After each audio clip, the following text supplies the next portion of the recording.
So mungkin lu pernah kepikiran kok banyak ya orang yang kerjanya nggak kerja kantoran misalnya, dia bisa kerja dari hobinya dia, habis itu dibayar mahal lagi. Misalnya ada orang ya kok bisa jadi content creator, ada orang yang bisa jadi freelance designer, kok kayaknya gue nggak bisa ya. Padahal gue punya hobi nih yang gue suka banget nih, gue pengen banget dapat kerjaan dari hobi ini. Oh, that's hot. That's hot. Tapi kenapa dia bisa, tapi gue nggak bisa, ya kan?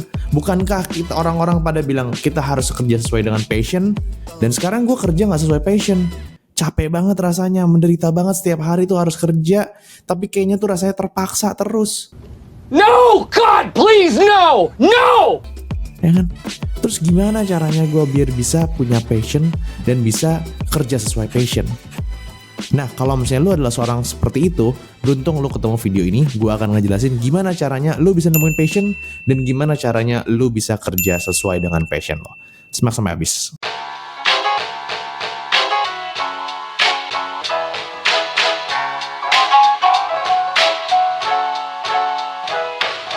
Balik lagi bareng gue Good di Muda Cuma Sekali, karena kita nggak tambah muda. Buat lo yang baru pertama kali ke channel ini ngomongin tentang self-development dan personal branding. Nah, jadi topik-topiknya ya kayak gimana cara cari passion, gimana cara cari pendidikan terbaik buat lo, gimana cara cari karir terbaik buat lo, dan gimana cara bangun personal branding di social media. Nah, buat teman Ogut yang masih sering mampir ke YouTube gue, salam hormat buat lo semua dan I love you all. Nah, kali ini gue bakal ngebahas tentang gimana sih supaya kita bisa nentuin passion kita tuh seperti apa. Karena gak banyak orang-orang itu yang beruntung untuk bener-bener tahu passionnya itu dari awal tuh apa. Dari kecil tuh dia udah tahu passion gue tuh mau arahnya kemana gitu. Have you ever had a dreams that you want? Oh my god. Banyak orang yang masih kayak galau, sebenarnya gue tuh bakatnya apa sih, sebenarnya gue tuh bisanya apa sih, gue harus arahnya kemana, bahkan kayak gue tuh harusnya tujuannya kemana sih ke depannya itu loh, harus berkarir seperti apa, harus jalan seperti apa yang harus gue ambil. Banyak yang masih belum tahu juga, makanya gue bikin video ini untuk itu. Nah, sekarang kita langsung masuk aja ke materi gimana supaya kita bisa dapetin passion kita. Nah, sebelumnya itu lu harus tahu dulu apa sih sebenarnya arti passion itu. Oke, kita sekarang cari bareng-bareng di Google ya. Nah, kita lihat nih, passion itu adalah sebuah, ini bahasa Inggrisnya, is a feeling of intense enthusiasm towards of compelling desire for someone or something. Gue artiin, passion itu adalah sebuah perasaan yang intens ya.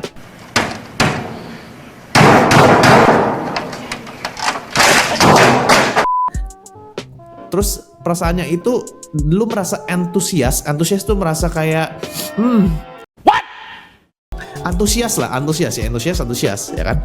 Dan lu memiliki keinginan kuat terhadap sesuatu atau seseorang, oke? Nah, sesuatu ini bisa pekerjaan, bisa seseorang, atau bisa tujuan, oke? Nah, itu adalah sebuah passion. Nah, kalau misalnya passion yang kita ngomongin sekarang ini, itu banyakan dihubunginnya dengan pekerjaan kita.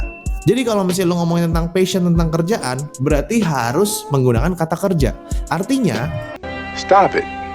Get some help. passion gue itu melukis, passion gue itu menggambar, passion gue itu bikin konten. Jadi harus sesuai dengan kata kerja. Nah, dasar pertama yang lo harus tahu itu dulu. Passion lo harus pakai kata kerja untuk lo cari passion yang karir ya. Nah, selanjutnya, Why are you running? setelah lu tahu passionnya itu harus kata kerja, lu harus lihat refleksiin diri lu sendiri. Karena menurut gue gini, ada passion, ada bakat, ada delusional, ya kan? Maksudnya gimana? Kalau passion, menurut gue, passion itu adalah gabungan dari bakat sama minat. Kalau bakat itu ya lu punya kemampuan aja, tapi belum tentu lu minat sama hal tersebut. Dan yang terakhir delusional adalah delusional itu adalah lu pengen berkarir di situ atau lu anggap itu passion lu, tapi lu nggak punya bakat di situ. Kenapa bakat itu jadi variabel penting untuk passion? Kenapa? Karena bakat itu kalau misalnya lu mau ngejar passion tapi lu nggak punya bakat, lu bakalan stuck dan kemajuan lu akan lamban. Simpelnya gini deh, kalau orang punya bakat melukis ya, dibandingin sama lu yang pengen ngelukis, usahanya sama ya, tapi yang orang lukis ini lebih bisa berbakat. Akhirnya ujung-ujungnya pasti yang menang adalah yang punya bakat melukis. Walaupun ada beberapa orang yang nggak percaya bakat, gue masih percaya orang itu punya bakat masing-masing.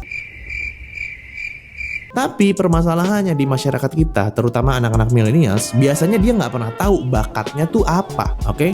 Kemampuannya dia tuh apa, oke? Nah, solusinya adalah lu coba deh renungin diri lu di kamar. 1,000 years later. Coba lu tanya sama diri lu sendiri, apa yang dari dulu gue suka? Apa yang dari dulu gue jago? Yang dimana orang-orang lain itu ngelakuinnya susah, tapi gue itu ngelakuinnya gampang. Nah, coba sekarang lu ambil waktu sekitar beberapa detik ya, sambil pause video ini. Wow. Lu pikirin apa yang lu dari dulu jago, dan lu ngerasanya gampang ngelakuin itu, tapi menurut orang lain tuh susah. Kalau udah ketemu, tulis di komen, gue pengen tahu itu apa. Oke? Dan gue kasih tahu apakah gue juga susah ngelakuin itu, biar lu lebih pede lagi. Setelah itu muncul masalah lagi. Ada lagi orang yang udah nyari-nyari tahu, tapi nggak dapet. Dia udah nanya ke dirinya sendiri, udah spend time sama dirinya sendiri, tapi kok nggak pernah dapet ya jawabannya. Nah, yang kedua jawabannya adalah lu bisa coba ketemu sama orang yang lu percaya, nyokap lu, bokap lu, temen lu, atau siapapun itu, kerabat tuh yang kenal sama lu dari kecil, dan dia tahu track record lu dan dia bisa lu percaya. Lu boleh tanya sama dia kayak gini, gue mau nanya deh, menurut lu itu bakat gue apa sih dari dulu? Kan lu kenal gue dari kecil nih. Terus habis itu lu tanya lagi, menurut lu itu gue ini cocoknya jadi profesi apa sih? Nah, dari situlah lu mulai bisa dapetin hints atau tanda-tanda mana yang kira-kira akan jadi passion gue. Nah, gak lepas dari proses tersebut, ada lagi proses selanjutnya. Setelah lu dapetin hints tersebut, lu harus coba hal-hal yang kepikiran yang berpotensi menjadi passion lo. Jadi jangan sampai lu cuma dipikirin, passion gue melukis, tapi lu gak nyobain ngelukisnya. Permasalahan banyak orang itu nggak nemuin passionnya adalah karena dia nggak banyak nyobain aktivitas-aktivitas. Karena cari passion itu simpelnya gini, kayak lu makan nasi padang, ya. Nasi padang itu ada rendang, ada sayur kol, ada ayam pop, ada ayam gulai, ada paru dan segala macamnya. Nice. Gimana lu bisa bilang makanan favorit gua di masakan Padang itu ayam pop, tapi lu cuman nyobain ayam pop terus-terusan selama makan di Padang? Makanya lu harus mencoba beberapa hal. Begitupun dengan passion. Untuk lu tahu passion itu kan simpelnya adalah aktivitas favorit lu. Ya lu harus mencobain beberapa aktivitas-aktivitas. Misalnya lu udah kepikiran ada 3 passion. Gue suka menggambar, gue suka bikin konten, gue suka nyanyi. Lu cobain dulu, nanti lu bakal ngerasain mana yang memang benar-benar jadi passion lu. Oke, yang banyakan salah orang-orang itu adalah dia nggak nyobain. Kayak orang ditanya makanan favoritnya apa, tapi seumur hidup baru pernah makan bakso. Ya nggak bisa jawab kayak gitu. Nah, setelah itu lu tekunin passion lu sampai lu dapetin mana yang benar-benar membuat hati lu itu bergetar saat melakukan hal tersebut. Nah, tanda-tanda bahwa passion itu adalah passion lu adalah lu nggak ngerasa bosen, lu nggak ngerasa jenuh sama sekali. Kalau pepatah dulu orang Cina bilang, kalau misalnya lu suka dagang, lu punya jiwa dagang, lu buka toko, nggak ada yang beli, lu standby aja di tokonya tersebut, lu udah happy. Nah, itu salah satu indikator yang bisa lu lihat sesuai dengan apakah itu passion lu atau bukan. Nah, semoga ini bermanfaat dan langsung aja nonton ke video selanjutnya, pembelajaran selanjutnya, dan tetap di Muda Cuma Sekali, karena kita nggak tambah muda.